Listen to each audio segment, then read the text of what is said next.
Hello dears, ഇന്ന് millet കൊണ്ടുള്ള ഒരു ബ്രേക്ക്ഫാസ്റ്റാണ് ഷെയർ ചെയ്യാൻ പോകുന്നത്.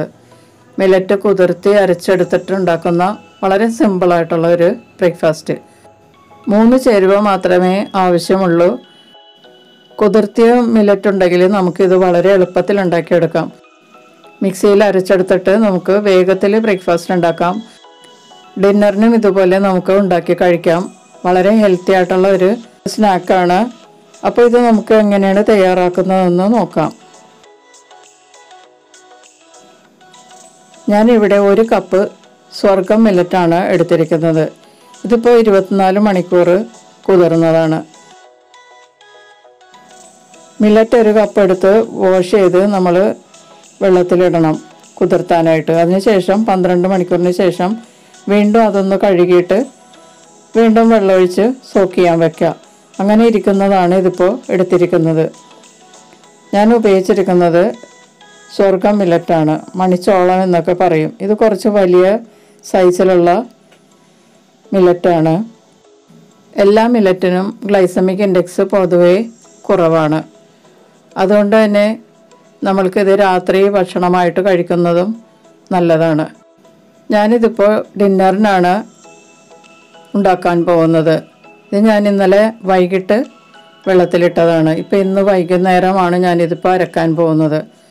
കുതിർത്തിയ വെള്ളം കളഞ്ഞതിന് ശേഷം നമുക്കിത് മിക്സിയുടെ ജാറിലേക്ക് ഇട്ട് കൊടുക്കാം. മില്ലറ്റ് കുതിരുമ്പോൾ അതിൽ ചില വിഷാംശങ്ങളുള്ളതൊക്കെ മാറിക്കിട്ടും. ആ കുതിർത്തിയ വെള്ളവും നമ്മൾ കളഞ്ഞിട്ട് 2-3 പ്രാവശ്യം ഒന്ന് വാഷ് ചെയ്തെടുക്കണം. അങ്ങനെ എടുത്താൽ മില്ലറ്റിലുള്ള വിഷാംശങ്ങൾ മാറിക്കിട്ടുമെന്നാണ് പറയുന്നത്. ഞാൻ ആ വെള്ളമെല്ലാം കളഞ്ഞിട്ട് നന്നായിട്ട് കഴുകി വീണ്ടും എടുത്തതാണ്. ഇപ്പോൾ മിക്സിയുടെ ജാറിലേക്ക് ഇട്ട് കൊടുത്തത്. ഈ അളവിൽ 1 കപ്പ് മില്ലറ്റാണ് ഞാൻ എടുത്തിരിക്കുന്നത്. അപ്പോൾ 1 കപ്പ് വെള്ളം തന്നെ ഇതിനകത്തേക്ക് കുറേശ്ശെ ചേർത്തിട്ട് നന്നായിട്ട് അരച്ചെടുക്കാം. അല്പം വെള്ളം ചേർത്ത് നന്നായിട്ട് അരച്ചെടുക്കാം. ഇപ്പോൾ മില്ലറ്റ് നന്നായി അരച്ചെടുത്തിട്ടുണ്ട്. നമുക്കിതൊരു പാത്രത്തിലേക്ക് മാറ്റാം.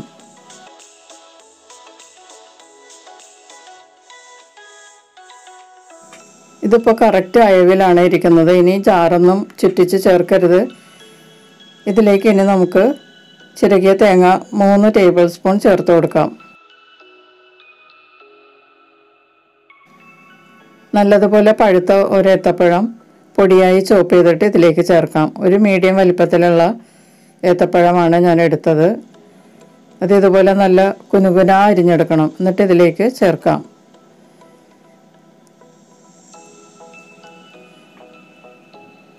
ഇനി നമുക്കിതിലേക്ക് ആവശ്യമുള്ള ഉപ്പ് ചേർത്ത് കൊടുക്കാം. ടേസ്റ്റിനുള്ള ഉപ്പ് നിങ്ങളുടെ ആവശ്യത്തിനുള്ളത് ചേർക്കാം. എന്നിട്ട് നല്ലതുപോലെ മിക്സ് ചെയ്യാം.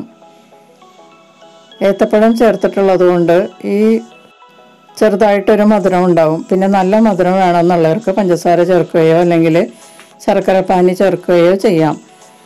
മില്ലറ്റ് അരക്കണ സമയത്ത് ഫ്ലേവറിന് വേണ്ടിയിട്ട് വലിയ ജീരകമോ അല്ലെങ്കിൽ ഏലക്കാപ്പൊടി ചേർത്തോ അരച്ചെടുത്താൽ ഒരു ഫ്ലേവറും കൂടി കിട്ടും.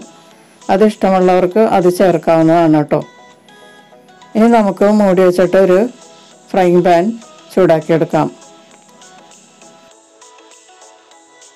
ഇപ്പം ഞാനിവിടെ ഒരു ദോശത്തവയാണ് ചൂടാക്കിയിട്ടിരിക്കുന്നത്. അതൊന്ന് എണ്ണ തടവിയെടുക്കാം.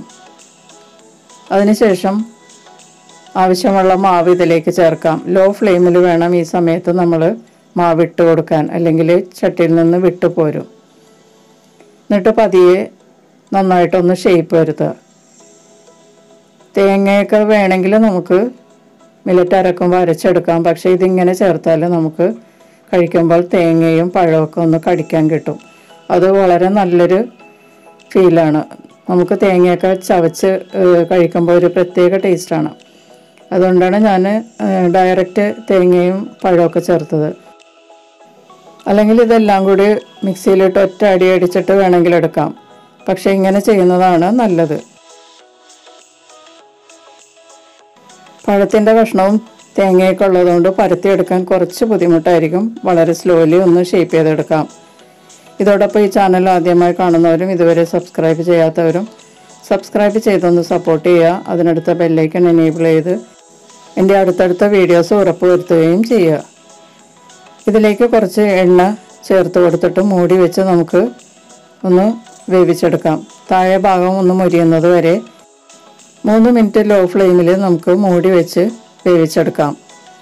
മീഡിയം ഹീറ്റിലോട്ട് മാറ്റിയാൽ ഇത് പെട്ടെന്ന് കരിഞ്ഞു പോകാൻ സാധ്യതയുണ്ട്. അതുകൊണ്ട് ഫ്ലെയിം കൂട്ടി വെക്കുന്നത് നിങ്ങൾ നോക്കിയിട്ട് ചെയ്യുക.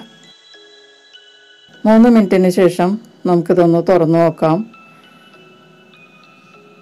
ഇപ്പോൾ മില്ലറ്റിൻ്റെ പാൻകേക്ക് നന്നായിട്ട് കുക്കായിട്ടുണ്ട്. പഴവും തേങ്ങയൊക്കെ നന്നായിട്ട് കാണാൻ പറ്റുന്നുണ്ട്. നമുക്കിതൊന്ന് മറിച്ചിടാം. താഴെ ഭാഗം ആവശ്യത്തിന് മുരിഞ്ഞിട്ടുണ്ട്. ഇനി വേണമെങ്കിൽ ഇപ്പോൾ കുറച്ച് എണ്ണ നമുക്ക് ചേർത്ത് കൊടുക്കാം. എണ്ണ ആവശ്യമുള്ളവർ മാത്രം ചെയ്യുക. എണ്ണ ഉപയോഗിക്കാൻ പറ്റാത്തവർ ചേർക്കണമെന്നില്ല. തേങ്ങയൊക്കെ ചേർത്തിട്ടുള്ളത് കൊണ്ട് ആവശ്യത്തിന് എണ്ണമയം ഇതിന് ഉണ്ടാകും. കുട്ടികൾക്കൊക്കെ വേണമെങ്കിൽ കുറച്ചുകൂടി എണ്ണ ചേർത്ത് കൊടുക്കാം. അതിനുശേഷം നമുക്കിത് മൂടി വെച്ച് 3 മിനിറ്റ് ഒന്നുകൂടി കുക്ക് ചെയ്തെടുക്കാം. ഇപ്പം 3 മിനിറ്റ് ആയിട്ടുണ്ട്. നമുക്കിതൊന്ന് മറിച്ചിട്ട് നോക്കാം. താഴെ ഭാഗം മുരിഞ്ഞിട്ടുണ്ടോ എന്നറിയാൻ വേണ്ടിയിട്ടൊന്ന് തിരിച്ചിടാം. ഇപ്പോൾ കറക്റ്റായിട്ട് മുരിഞ്ഞിട്ടുണ്ട്. ഇതിലും കൂടുതൽ ഡാർക്കായിട്ട് വേണമെന്നുണ്ടെങ്കിൽ നിങ്ങൾക്ക് അങ്ങനെയും ചെയ്യാം കേട്ടോ. കുറച്ചുകൂടി നേരം വെച്ചാൽ മതി. ഇപ്പോൾ ഇത് കറക്റ്റ് ഭാഗമാണ്. നല്ല ഭംഗിയുണ്ട് കാണാനായിട്ട്. നല്ല സോഫ്റ്റുമാണ്. നമുക്കിതൊരു പാത്രത്തിലേക്ക് മാറ്റാം. ഇതുപോലെ നമുക്ക് ബാക്കിയുള്ളതും റെഡിയാക്കി എടുക്കാം. എണ്ണ തടവിയതിന് ശേഷം നമുക്ക് മാവ് ചേർത്ത് കൊടുക്കാം. നേരത്തെ ഉണ്ടാക്കിയ പോലെ തന്നെ വളരെ പതിയെ നമുക്ക് ഷേപ്പ് ചെയ്ത് കൊടുക്കാം. പഴത്തിൻ്റെ കഷ്ണങ്ങളൊക്കെ നമുക്ക് ഇല്ലാത്ത ഭാഗത്തോട്ടൊക്കെ പതിയെ സ്പൂൺ കൊണ്ട് വെച്ച് കൊടുക്കാം. അപ്പം അതുപോലെ ഞാൻ എല്ലാം റെഡിയാക്കി എടുത്തിട്ടുണ്ട്. 1 കപ്പ് മില്ലറ്റ് കൊണ്ട് 4 പാൻകേക്ക് നമുക്ക് ഉണ്ടാക്കാം. ഒരു പാൻകേക്ക് ഒരാൾക്ക് ധാരാളമാണ്. അപ്പോൾ 4 പേർക്കുള്ള ഭക്ഷണത്തിന് ഇത് മതിയാകും. മില്ലറ്റ് നന്നായിട്ട് സോക്ക് ചെയ്ത് ഉണ്ടാക്കിയാൽ നല്ല സോഫ്റ്റായിട്ടുള്ള മാവായിരിക്കും നമ്മൾ അരച്ചെടുക്കുമ്പോൾ കിട്ടുന്നത്. അതുകൊണ്ട് ഉണ്ടാക്കിയാൽ നല്ല സോഫ്റ്റായിട്ടിരിക്കും. പാൻകേക്ക് വളരെ സോഫ്റ്റാണ്. ഇതിപ്പോൾ 4ാമത്തെ പാൻകേക്കാണ് ഇപ്പോൾ ലാസ്റ്റ് ഉണ്ടാക്കിയത്. നമ്മുടെ ബ്രേക്ക്ഫാസ്റ്റ് റെഡി ആയിട്ടുണ്ട്. ഇത് കഴിക്കാൻ പ്രത്യേകിച്ച് കറിയൊന്നും വേണ്ട. വെറുതെ കഴിക്കാം. രാവിലെ ആണെങ്കിലും വൈകിട്ടാണെങ്കിലും നമുക്ക് ഇതുപോലെ ഉണ്ടാക്കി കഴിക്കാം. രാവിലെ ഇപ്പോൾ കറിയൊക്കെ ഒന്നും ഉണ്ടാക്കാത്തത് കൊണ്ട് വളരെ എളുപ്പത്തിൽ ഇത് ഉണ്ടാക്കിയെടുക്കാം. നന്നായി കുതിർത്തി ഉണ്ടാക്കിയത് കൊണ്ട് പാൻകേക്ക് വളരെ സോഫ്റ്റാണ്. സാധാരണ മില്ലറ്റ് കൊണ്ട് ഉണ്ടാക്കുന്ന പലഹാരം കുറച്ച് ഹാർഡായിരിക്കും. പക്ഷേ ഇത് വളരെ നല്ല സോഫ്റ്റായിട്ടാണ് ഇരിക്കുന്നത്. അപ്പോൾ വളരെ ഹെൽത്തി ആയിട്ടുള്ള ഈ ബ്രേക്ക്ഫാസ്റ്റ് സ്നാക്ക് എല്ലാവരും ഒന്ന് ട്രൈ ചെയ്ത് നോക്കുക. വീഡിയോ ഇഷ്ടപ്പെട്ടാൽ ലൈക്ക് ചെയ്യാൻ മറക്കരുത്. നിങ്ങളുടെ ഫ്രണ്ട്സിനും റിലേറ്റീവ്സിനൊക്കെ ഷെയർ ചെയ്ത് കൊടുക്കുക. നിങ്ങളുടെ കമൻസൊക്കെ അറിയിക്കുക. നമുക്ക് വീണ്ടും മറ്റൊരു റെസിപ്പിയുമായി കാണാം. Thank you.